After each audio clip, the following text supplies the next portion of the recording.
তো হ্যালো বন্ধুরা, কেমন আছো তোমরা সবাই? আশা করি সকলেই ভালো আছো। আর একটা নতুন ভিডিওতে তোমাদের সকলকে স্বাগত জানাই।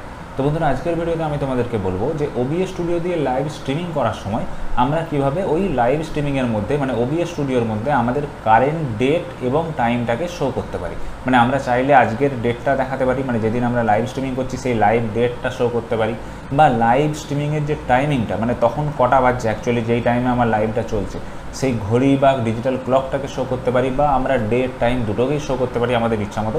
তো কিছু কিছু ফিচার্স আমাদেরকে OBS স্টুডিওতে অ্যাড করতে হবে এর জন্য, এবং সেগুলোকে এনেবল করতে হবে যাতে করে এই জিনিসটা আমরা ইউজ করতে পারি OBS-এ লাইভ স্ট্রিমিং করার সময়। তো আজকের ভিডিওতে আমি তোমাদেরকে একদম প্র্যাকটিক্যালি দেখাবো যে কীভাবে আমরা OBS স্টুডিওর মাধ্যমে যে কোনো লাইভ স্ট্রিমিংয়ে আমাদের লাইভ ডেট এবং টাইমটাকে শো করতে পারি। আশা করি তোমাদের সকলেরই ভিডিওটা ভালো লাগবে, তাই ভিডিওটাতে অবশ্যই একটা লাইক করে দিও, আর চ্যানেলে নতুন হলে অবশ্যই সাবস্ক্রাইব করে পাশের বেল আইকনটা প্রেস করে দিও।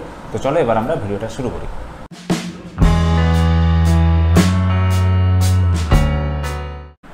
তো বন্ধুরা, তোমরা দেখতে পাচ্ছ আমি এখন আমার কম্পিউটার স্ক্রিনেতে চলে এসেছি। তো সবার প্রথমে আমাদেরকে আমাদের OBS স্টুডিওর মধ্যে চলে যেতে হবে। তো দেখো, এখানে আমার OBS স্টুডিওতে অলরেডি কিন্তু আমার লাইভ টাইমটা তোমরা দেখতে পাচ্ছ এই স্ক্রিনের এই অংশটাতে। দেখো এখানে আমি ঠিক যেই টাইমে রেকর্ডিংটা করছি তোমরা দেখতে পাবে আমার ল্যাপটপের যে ঘড়ির টাইমিংটা শো করছে অ্যাকচুয়াল সেই টাইমটাই কিন্তু এইখানে আমার লাইভ স্ট্রিমিংয়েও শো করছে। মানে আমার অডিয়েন্স কিন্তু যে কোনো রকম লাইভ স্ট্রিমিংয়ের ক্ষেত্রে এরকম ডিজিটাল ক্লক দেখতে পারবে, বা আমি যদি চাই এটাকে আমি ডেটও দিতে পারি, বা আজকে কি বার আছে সেটাও দিতে পারি, বা ডেট টাইম দুটোই একসঙ্গে দিতে পারি। তো এটা আমি কিভাবে করেছি সেই জিনিসটাই কিন্তু তোমাদেরকে এই ভিডিওর মধ্যে দেখাবো। তো এর জন্য সবার প্রথমে আমাদেরকে একটা নতুন সিন তৈরি করে নিতে হবে, কারণ নতুন সিন যদি তৈরি করে নিই তাহলে কিন্তু জিনিসটা বুঝতে অনেক সুবিধা হবে।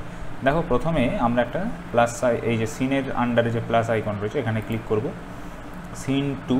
ঠিক আছে, তোমাদের ক্ষেত্রে সিনের নামটা যেরকম বাই ডিফল্টে আসবে তো সেটাতে আমরা ওকে করে দিলাম। এবার এই সিন 2 এর আন্ডারে আমরা আবার একবার সোর্স যে রয়েছে সেই সোর্স অ্যাড করব। ঠিক আছে, প্লাস আইকনটা ক্লিক করব সোর্সের মধ্যে। সেখানে আমরা এই যেমন স্ক্রল টেক্সট যেমন আমরা অ্যাড করেছিলাম, তো সেরকমই আবার একটা এই টেক্সট যেটা রয়েছে এইটাকে অ্যাড করব। ঠিক আছে, এখানে একবার ক্লিক করলাম। এই যে নামটা, এটাতে আমরা নাম ডেট টাইম নাম দিতে পারি। দেখো আমার অলরেডি ডেট টাইম নাম দেওয়া আছে বলে আমি আর এই নামটা দিচ্ছি না, আমি একটা অন্য নাম দিচ্ছি। ঠিক আছে, তো এখানে আমি এটাকে মুছে দিয়ে ক্যাপস লক অন করলাম। ধরো আমি DT এরকম একটা নাম দিলাম বোঝার সুবিধার জন্য। ঠিক আছে, তো সিম্পল তোমার যেটা মনে হয়, মানে তোমার এইটার উপরেই কিন্তু ডেট টাইমটা শো হবে। তো সেই জন্য যাতে ডেট আর টাইমের এইটা তোমার একটা সোর্স হচ্ছে সেটা যাতে বুঝতে পারা যায় সেই জন্য সেই টাইপের নামটা দেওয়াই ভালো। আমার ডেট টাইম নাম দেওয়া আছে তাই আমি DT দিচ্ছি শর্টকাটে। ঠিক আছে, অন্য একটা নাম আমি দিচ্ছি, এটা ওকে করে দিলাম। তো এবার দেখো এখানে টেক্সট বক্স এসে গেছে, মানে টেক্সট আমরা কি লিখতে চাই। তো এখানেও এমন কিছু লেখাটা ইম্পর্টেন্ট নয়, এখানে যা খুশি লিখতে পারো।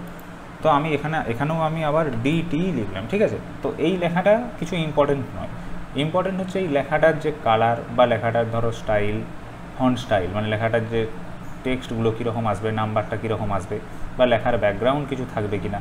তো এই যে জিনিসটা, এবার যদি আমরা ব্যাকগ্রাউন্ড দিতে চাই, যেমন নিচের দিকে এই যে রয়েছে কালার চেঞ্জ করলে কালার চেঞ্জ করতে পারবো, ব্যাকগ্রাউন্ড কালারে যেটা দিতে চাই তার অপাসিটি যদি বাড়াতে চাই, যেমন আমি স্ক্রলিংয়ের সময় তোমাদেরকে ব্যাপারটা দেখিয়েছিলাম যে স্ক্রলটা আমরা কীভাবে সেট করব।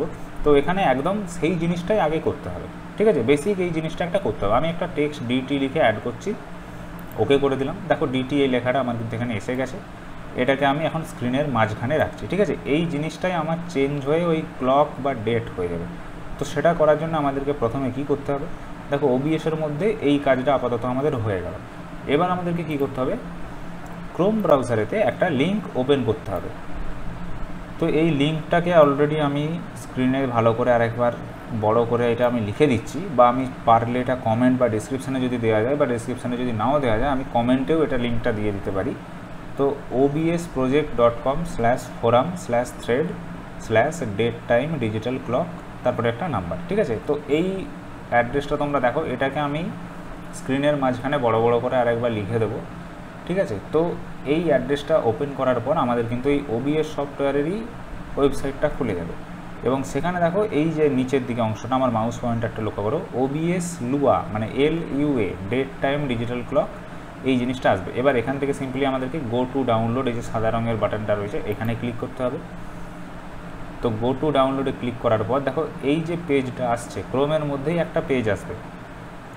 ঠিক আছে, একদম আমাদেরকে কি করতে হবে, মাউসের কারসারটাকে সবার উপরে, মানে এই যে দুটো হাইফেনের মতো রয়েছে তারপর দুটো থার্ড ব্র্যাকেট আছে, তো এই একদম হাইফেনের কাছ থেকে ক্লিক অ্যান্ড ড্র্যাগ করে মানে টোটালটাকে আমাদেরকে সিলেক্ট করতে হবে, একদম নিচে যতটা প্রোগ্রামিংটা রয়েছে ততটাই, যে এন্ড লেখা আছে এন্ড অবধি সিলেক্ট করতে হবে। সিলেক্ট করা হলো, এবার কন্ট্রোল সি, মানে এটাকে আমরা কপি করে নিলাম, ঠিক আছে। এই অবধি ক্রোমের কাজ শেষ হয়ে গেল। এবার আমাদেরকে কী করতে হবে, আমাদের নোটপ্যাড ওপেন করতে হবে। আমি নোটপ্যাড ওপেন করছি। তো নোটপ্যাডেতে এটাকে আমাদেরকে পেস্ট করে দিতে হবে, ঠিক আছে। নোটপ্যাডে আমরা যেটা কপি করলাম সেটাকে পেস্ট করে দিলাম। তারপরে এই ফাইলে যাব, ফাইলে যে এটাকে সেভ অ্যাজ, ঠিক আছে, সেভ অ্যাজে একবার ক্লিক করব। করার পর এই যে দেখো save as type text document করা আছে, এইটাকে সবার প্রথমে আগে চেঞ্জ করে আমরা করে দেবো কি না অল ফাইলস, ঠিক আছে, অল ফাইলস করব। তারপরে আমরা এখানে ফাইলটার নাম দেবো ডিটি। আমি ক্যাপস লকটা অন করা আছে, আমি ক্যাপস লকটা অফ করে দিচ্ছি, ডিটি। তারপর যেটা ভেরি ইম্পর্ট্যান্ট, যেখানে এখানে তুমি এই ডিটির বদলে যে কোনো কিছু লিখতে পারো, আমার বোঝার সুবিধার জন্য আমি ডিটি লিখছি, যেহেতু আমি ওইখানে টেক্সটের যে স্ক্রলিংয়ের নামটা দিয়েছি ওটাও ডিটি দিয়েছি। এরপরে ডিটির পরে একটা ডট দিতে হবে, মানে ফুল স্টপ দিতে হবে, তারপরে লিখতে হবে LUA, ঠিক আছে, এইটা কিন্তু মাস্ট। তুমি ডটের আগে মানে ডিটি এই যে অংশটা, এইটা যা ইচ্ছা তাই করতে পারো, কিন্তু ডটের পরে LUA এটা তোমাকে মাস্ট করতেই হবে, ঠিক আছে। এটা যদি না করো তাহলে কিন্তু প্রোগ্রামিংটা কাজ করবে না। তোমাকে LUA লুয়া এই কথাটা কিন্তু অ্যাড করতেই হবে।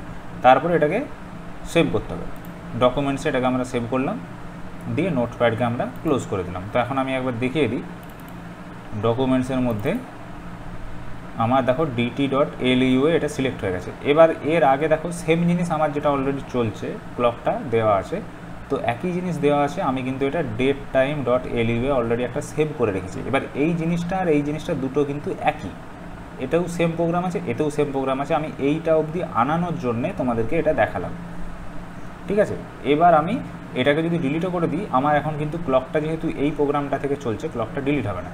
তো তোমরা ধরে নাও তোমাদের যে কোনো একটাই থাকবে, এটাকে কিভাবে এইভাবে আনতে হয় সেটা আমি তোমাদেরকে দেখালাম, ঠিক আছে। আমি কিন্তু এর পরবর্তী নেক্সট OBS-এ যেটা দেখাবো সেটা কিন্তু এই datetime.lua ফাইলটা ধরেই কিন্তু দেখাবো, ঠিক আছে। কেননা দুটো সেম ফাইল, আমার এটা যেহেতু সেটিং করা রয়েছে, এটা আমি তোমাদেরকে বলে দিলে ব্যাপারটা আরও ভালো করে বুঝতে পারবে। তো এবার আমি এটাকে ক্রস করে দিলাম।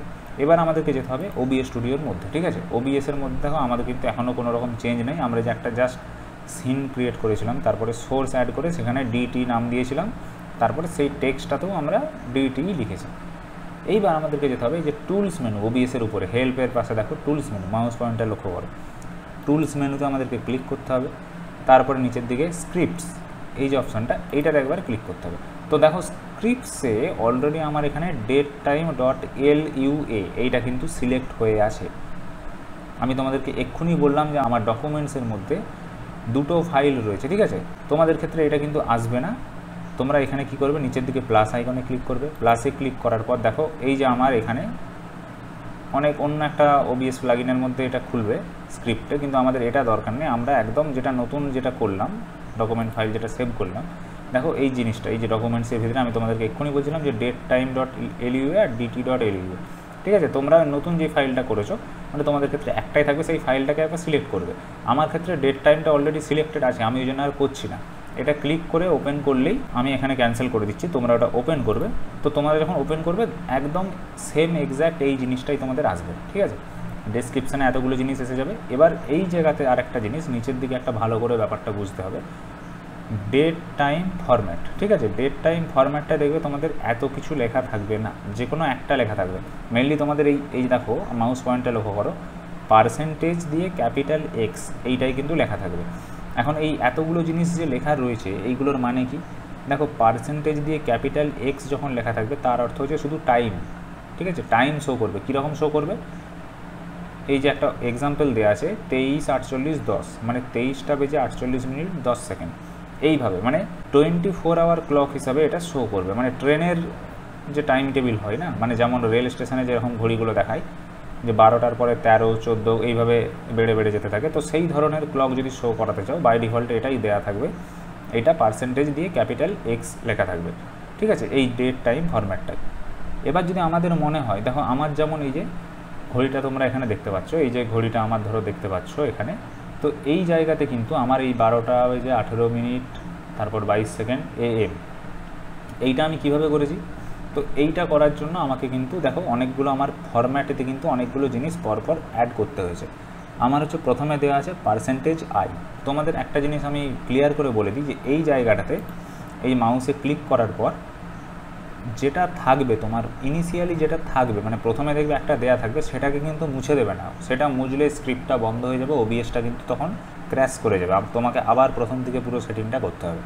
ঠিক আছে, তো যেইটা দিতে চাইছো আগে পার্সেন্টেজ দিয়ে এইগুলোর মধ্যে থেকে যে কোনো একটা, ধরো পার্সেন্টেজ বি, আমি যদি পুরো মাসের নাম মানে দেখতে চাই, ধরো এখন যেটা মাস চলছে এখানে এক্সাম্পল দেওয়া আছে, ধরো সেপ্টেম্বর মাস যদি এখন চলে, আমি যদি এখানে এর পরে পার্সেন্টেজ দিয়ে ক্যাপিটাল বি লাগিয়ে দিই, এই যে আমার মাউসের কার্সারটা ব্লিঙ্ক করছে, এখানটায় যদি আমি পার্সেন্টেজ বি লিখে দিই, এই যে দেখো পার্সেন্টেজ বি ক্যাপিটাল বি, এটা কিন্তু আমার এখন কোন মাস চলছে সেই মাসের নামটা এই কোণাতে এসে যাবে। ঠিক আছে, কিন্তু সেটা করতে যে আমি যদি তার আগে এটাকে মুছে পুরোটাকে মুছে ব্ল্যাঙ্ক করে দিই, তাহলে কিন্তু আমার এই স্ক্রিপ্টটা পুরোপুরি বন্ধ হয়ে যাবে, মানে ওবিএস কিন্তু অফ হয়ে যাবে। কাজেই আগে তোমাকে কিছু না কিছু এখানে একটা বাই ডিফল্টে থাকতে হবে।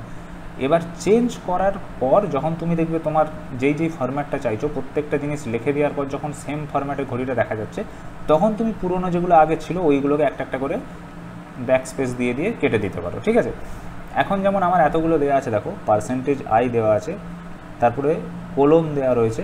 পার্সেন্টেজ আই মানে কি, এখানে একদম আমি তোমাদেরকে ডিটেলসে দেখিয়ে দিচ্ছি, দেখো ডিসক্রিপশানেতে। পার্সেন্টেজ আই মানে হচ্ছে আওয়ার, মানে 12 আওয়ার ক্লক, 12 আওয়ার ক্লকে আমার সেই হিসাব অনুযায়ী ঘড়ির টাইম, দেখো আওয়ার আমার এখানে 12টা বাজছে, এটা তোমার তখন যেই মুহূর্তে যটা বাজবে তটাই কিন্তু এখানে শো করবে। ঠিক আছে, এরপরে কোলন চিহ্ন আমি এখানে কিবোর্ডে টাইপ করে দিয়েছি বলে আমার এখানে 12টার পরে আর 20-র মাঝখানে দেখো কোলন রয়েছে। এবার 20 কী করে আসছে, মানে এটা হচ্ছে মিনিট, পার্সেন্টেজ এম, দেখো এই যে এখানে পার্সেন্টেজ এম রয়েছে ডেসক্রিপশানের মধ্যে, মাউসের পয়েন্টটা লক্ষ্য করো, এখানে কিন্তু মিনিট আছে, মিনিট দেখাতে চাইলে আমাকে পার্সেন্টেজ এম লিখতে হবে। এবার যদি আমি এই পার্সেন্টেজ এমটাকে মুছে দিই, তাহলে কিন্তু এই ঘড়ির মধ্যে থেকে মিনিটটা মুছে যাবে। ঠিক একইভাবে পার্সেন্টেজ এম এর পরে আবার কোলন দিয়েছি, আবার পার্সেন্টেজ এস, মানে আমি সেকেন্ডটাকে শো করতে চাইছি, দেখো ডেসক্রিপশানে পার্সেন্টেজ ক্যাপিটাল এস মানে হচ্ছে সেকেন্ড। ঠিক আছে, শো করেছি। এরপরে দেখো পার্সেন্টেজ এস এর পরে আমি একটা স্পেস দিয়েছি, কিবোর্ডে স্পেস বার টাইপ করে স্পেস দিয়েছি। আমার ক্লকটাও যে রয়েছে দেখো ডান দিকের কোণাতে, ওখানেও 56, 57-এর পরে আর এম এর মাঝখানে একটা স্পেস আছে, ফাঁকা স্থান আছে। তো সেই ফাঁকা স্থানটা হচ্ছে এইখানে, এই যে নিচে আমি দিয়েছি না মাউসের কার্সারটা যেখানে আছে, এটা হচ্ছে এই ফাঁকা স্থান। এরপরে আবার কি করেছি আমি, পার্সেন্টেজ স্মল পি। তো পার্সেন্টেজ স্মল পিতে কী আছে, পার্সেন্টেজ স্মল পিতে রয়েছে আমাদের আইদার এএম অর পিএম, মানে যেহেতু আমরা 12 আওয়ারের ক্লক শো করছি, তো আমাদেরকে সেখানে এএম বা পিএম দিতেই হবে, ওই জন্য পার্সেন্টেজ ছোটো হাতের পি বা পার্সেন্টেজ স্মল পি, এখানে আমার হচ্ছে এএম। এখন যেহেতু এএম আছে আমার টাইমটা, অ্যাকচুয়াল টাইম, লাইভ টাইমিং, তো এখানে এএম শো হচ্ছে। এটা যখন পিএমের টাইম আসবে তখন এটা পিএম শো করবে। তো এইভাবে আমি যেইভাবে ক্লকটাকে দেখতে চাই সেইভাবে কিন্তু এটা শো করে রেখেছি। ঠিক আছে, এবার আমি যদি চাই এরপরে আমি ডেট দেখব, তো ডেটের জন্য দেখো এখানে যেটা দেওয়া রয়েছে, যেই শর্টকাট বা যেই আমার প্রোগ্রামিংটা দেওয়া রয়েছে, জাস্ট পার্সেন্টেজ দিয়ে আমাকে সেই লেটারটা একবার টাইপ করে দিলেই কিন্তু এসে যাবে। দেখো ডেট অ্যান্ড টাইমে যে পার্সেন্টেজ সি যদি আমি এরপরে টাইপ করে দিই, তাহলে কিন্তু এইটা যেমন আছে তেমন থাকবে, এরপরে এক্সট্রা আবার ডেট অ্যান্ড টাইম অ্যাড হয়ে যাবে। তোমাকে তখন সেটাকে সরিয়ে পুরো জিনিসটাকে ড্র্যাগ করে মাউসে সরিয়ে আনতে হবে। এবার এখন প্রশ্নটা হচ্ছে যে এই ঘড়িটা আমার আসবে কী করে, আমি তো এখানে ডেট টাইম ফরম্যাটটা দিয়ে দিয়েছি, এরপরে আমার কিন্তু ঘড়িটা শো করেনি। ঘড়িটা এখনও শো করতে গেলে আরেকটা কাজ বাকি, এই যে টেক্সট সোর্স রয়েছে এখানে দেখো আমার ডেট টাইম সিলেক্ট করা আছে। এই ডেট টাইমটা কোথা থেকে এসছে, এই ডেট টাইমটা এসছে যে আমি আমার যেমন দেখো এইখানে তোমাদেরকে বাঁ দিকে লক্ষ্য করো নিচের দিকে, সিনেতে যেমন এই যে সোর্স ডিটি বলে একটা করেছি, এর আগে আমার যে আরেকটা সিন ছিল সেখানে আমি এরকম ডিটির বদলে ডেট টাইম, তোমাদেরকে আমি আগেই বলেছি সেটা ডেট টাইম বলে আমি একটা সোর্স অ্যাড করে রেখেছিলাম। সেই সোর্সের যে নামটা এক্স্যাক্ট এখানে টাইপ করে দিতে হবে। ঠিক আছে, এই যেমন ধরো ক্যাপিটাল ডি ক্যাপিটাল টি আছে, এখানেও আমি যদি ক্যাপিটাল ডি আর ক্যাপিটাল টি টাইপ করে দিই, তাহলে কিন্তু সঙ্গে সঙ্গে এই যে আমার এখানটা ডিটি লেখা আছে বাঁ দিকে, দেখো স্ক্রিনের উপরের দিকে এই অংশটাতে, এই ডিটিটা সঙ্গে সঙ্গে এই যে ডেট টাইম ফরম্যাটের যে ক্লকটা রয়েছে বা এখন তোমরা লাইভে যে ঘড়িটা দেখতে পাচ্ছ, এটা কিন্তু সঙ্গে সঙ্গে চেঞ্জ হয়ে ওই ঘড়িতে এসে যাবে। কিন্তু এখানে সবসময় মনে রাখতে হবে যে আমাদের সোর্সটার যা নাম আছে, মানে যদি ক্যাপিটাল লেটার হয় তাহলে ক্যাপিটাল লেটারই করতে হবে, যদি স্মল লেটার হয় তাহলে স্মল লেটারই করতে হবে। নামটা যেন এক্স্যাক্ট ম্যাচ করে সোর্সের নামটার সঙ্গে, এই যে নামটা যেন এখানে টেক্সট সোর্সের নামটা এক্স্যাক্ট ম্যাচ করাতে হবে। তো দেখো আমি তোমাদেরকে এখন এক্সাম্পলের জন্য দেখাচ্ছি, আমার যে ঘড়িটা সেটিং করা আছে এইটা আমি ডিটি, এই যে ডিটিটা লিখে রেখেছি, দেখো ডিটি এই যে এটা জাস্ট একটা স্ক্রল হয়ে আছে, তো আমার যেমন আমরা স্ক্রল দেখতে পাই, তো এই ডিটিটা এক্ষুনি চেঞ্জ হয়ে ওই আমার ডিজিটাল ক্লক হয়ে যাবে। দেখো ডিজিটাল ক্লক কী করে হচ্ছে, আমি এই টেক্সট সোর্সের জায়গাটা দেখো ডান দিকে, এটাকে মুছে দিয়ে আমি এখানে ডিটি জাস্ট ডিটি লিখে দিলাম। দেখো সঙ্গে সঙ্গে কিন্তু ডিটির বদলে আমার এখানে ওই ঘড়িটা এসে গেছে। আমি যেই ফরম্যাটে চেয়েছি সেই ফরম্যাটে কিন্তু ঘড়ি এসে গেছে। ঠিক আছে, কি করে এলো দেখো, আমি কিন্তু বেশি কিছু করিনি, আমি শুধু টেক্সট সোর্সে ডিটি লিখেছি আর ঘড়ির ফরম্যাটটা আমি কি চাইছি সেই জিনিসটা আমি এখানে সিলেক্ট করে দিয়েছি। আমার কিন্তু এই ডিটিটা চেঞ্জ হয়ে এতক্ষণ এখানে ডিটি লেখা দেখাচ্ছিল, যেই এই ফরম্যাটটা পেয়ে গেছে, মানে এই যে টেক্সট সোর্সটা, মানে এইখানে যে ঘড়ি আমি ফরম্যাটটা দিচ্ছি, এই টেক্সট সোর্সে আমার যে টেক্সটটা লেখা থাকবে, যেই সোর্স ফাইলটা থাকবে সেই ফাইলে সঙ্গে সঙ্গে এটা চলে যাবে, মানে সেই টেক্সট ফাইলটা তখন ঘড়িতে কনভার্ট হয়ে যাবে, বা আমার যদি ডেট করা থাকে সেই ডেটেতে কনভার্ট হয়ে যাবে, মানে ডেট অ্যান্ড টাইমের যে টোটাল যে প্রোগ্রামটা ওই টেক্সট ফাইলের উপরে চলবে। দেখো আমার এখন এই ডিটির মধ্যে আমি যে লিখেছিলাম টেক্সটটা, এটা কিন্তু এখন আমি যদি ওপেন করি তো দেখো আমি তোমাদেরকে দেখাই, এটা ডবল ক্লিক করলাম, দেখো এর মধ্যে টেক্সটটা কিন্তু এখন ঘড়ি হয়ে গেছে। আমি কিন্তু এখানেও ডিটি লিখেছিলাম, ঠিক আছে, কিন্তু এখানে আর ডিটি নেই, এটা এখন ঘড়ি দেখাচ্ছে। আমি আবার একবার তোমাদেরকে এই ব্যাপারটা ভালো করে বুঝিয়ে বলি। তো দেখো এইখানে এবার আমি এই যে টেক্সট সোর্স রয়েছে, এই টেক্সট সোর্সটাকে এক্ষুনি যদি আমি আবার আগের মতো করে দিই, মানে ডেট টাইম করে দিই, সঙ্গে সঙ্গে কিন্তু এই যে ক্লকটা রয়েছে ডিটির আন্ডারে, এই যে ক্লকটা রয়েছে, এইটা কিন্তু সঙ্গে সঙ্গে আবার ইনঅ্যাক্টিভ হয়ে যাবে, মানে যতটা আমার ঘড়ি চলছিল সেই জায়গাতে যেয়ে কিন্তু স্টপ হয়ে যাবে। তখন আবার ওই ডেট টাইম বলে যে আমার আরেকটা সোর্স ফাইল করা আছে টেক্সটের, সেইটাতে কিন্তু ঘড়িটা চলবে, মানে যেটা তোমরা অ্যাকচুয়ালি লাইভে দেখতে পাচ্ছিলে। ঠিক আছে, তো দেখো আমি আবার সেটাকে চেঞ্জ করে দিচ্ছি, আমি DATETIME ডেট টাইম করে দিলাম। দেখো সঙ্গে সঙ্গে এই ডিটির আন্ডারে যে সোর্স ফাইল ছিল এখানে কিন্তু ঘড়িটা থেমে গেছে।